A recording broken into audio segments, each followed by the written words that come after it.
सिर्फ 20 मिनट। एक के जाने के बाद दूसरे ने भी जिंदगी छोड़ दी, लेकिन ये सिर्फ एक प्यार की कहानी का अंत नहीं, बल्कि बदलती दुनिया और एआई के दबाव की खामोश चेतावनी है। नमस्कार, मेरा नाम है चारू अग्रवाल और आप देख रहे हैं IBC24 डिजिटल। बेंगलुरु से सामने आई ये घटना सिर्फ एक दुखद खबर नहीं है, बल्कि आज के दौर की हकीकत को उजागर करती है।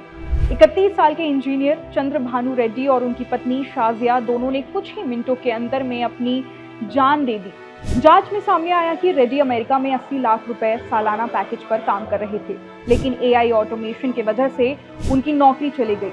उन्हें भारत लौटना पड़ा, जहां वे नई नौकरी की तलाश में थे। बार बार कोशिशों के बावजूद सफलता नहीं मिली और यही धीरे धीरे उनके मानसिक दबाव का कारण बन गया। वहीं शाजिया, जो एक सॉफ्टवेयर कंपनी में काम कर रही थी, अपने स्तर पर सब कुछ संभालने की कोशिश कर रही थी, लेकिन जिस दिन ये घटना हुई वो नाइट शिफ्ट से घर लौटी और जब कमरे में उनके पति चंद्रभानु रेड्डी की कोई प्रतिक्रिया नहीं मिली तो उन्हें शक हुआ। उन्होंने तुरंत सुरक्षा कर्मियों और पड़ोसियों को बुलाया। दरवाजा खोला गया तो अंदर रेड्डी मृत पाए गए और पास में एक नोट भी मिला।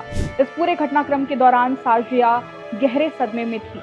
पुलिस के पहुंचने तक शाजिया करीब 20 मिनट तक कमरे में थी। तभी अचानक वो चुपचाप निकली और 18वीं मंजिल से छलांग लगा दी। ये घटना सिर्फ एक कपल की निजी त्रासदी नहीं है, बल्कि आज के आईटी सेक्टर में बढ़ते दबाव और अस्थिरता की भी झलक है। हाल ही में अमेरिकी टेक कंपनी ऑरेकल ने भी बड़े स्तर पर छटनी की, जिसमें करीब 30,000 एम्प्लॉयज को बाहर किया गया। इनमें भारतीय एम्प्लॉयज की हिस्सेदारी 40% से ज्यादा बताई जा रही है। और ये सिलसिला सिर्फ यही नहीं रुका।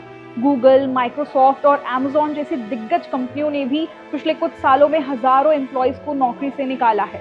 कुल मिलाकर लाखों प्रोफेशनल्स इस बदलाव की चपेट में आ चुके हैं। इस बदलाव के पीछे सबसे बड़ी वजह बनकर उभरी है एआई, यानी कि आर्टिफिशियल इंटेलिजेंस। आज एआई ना सिर्फ रेपिटेटिव काम कर रहा है, बल्कि कोडिंग, डेटा एनालिसिस और डिसीजन मेकिंग जैसे कॉम्प्लेक्स कामों में भी तेजी से आगे बढ़ रहा है। यही वजह है कि कई हाई स्किल जॉब्स भी अब खतरे में नजर आने लगे हैं। सच ये है कि एआई अब सिर्फ एक टूल नहीं रहा, ये सीधे जॉब्स पर असर डाल रहा है। कंपनियां कॉस्ट कम करने के लिए ऑटोमेशन की तरफ जा रही है और उसका सीधा मतलब है कम लोग, ज्यादा काम मशीन से। लेकिन हमें ये भी सोचना है कि जॉब जाने के बाद जो असली लड़ाई शुरू होती है वो बाहर नहीं, अंदर होती है। नया जॉब ढूंढना आसान नहीं। कभी 3 महीने लग जाते हैं तो कभी 1 साल भी कम पड़ जाता है। हर इंटरव्यू के बाद rejection, financial pressure, family expectations और धीरे धीरे कॉन्फिडेंस गिरने लगता है। यही प्रेशर कई बार इंसान को अंदर से तोड़ देता है। बेंगलुरु की ये घटना इसी सच्चाई का एक दर्दनाक एग्जाम्पल बनकर सामने आई है, जहां करियर का प्रेशर, अनसर्टेनिटी और साइलेंस मिलकर एक खतरनाक स्थिति बना देते हैं। खैर, इस खबर पर आपकी क्या राय है, हमें कमेंट करके जरूर बताएं।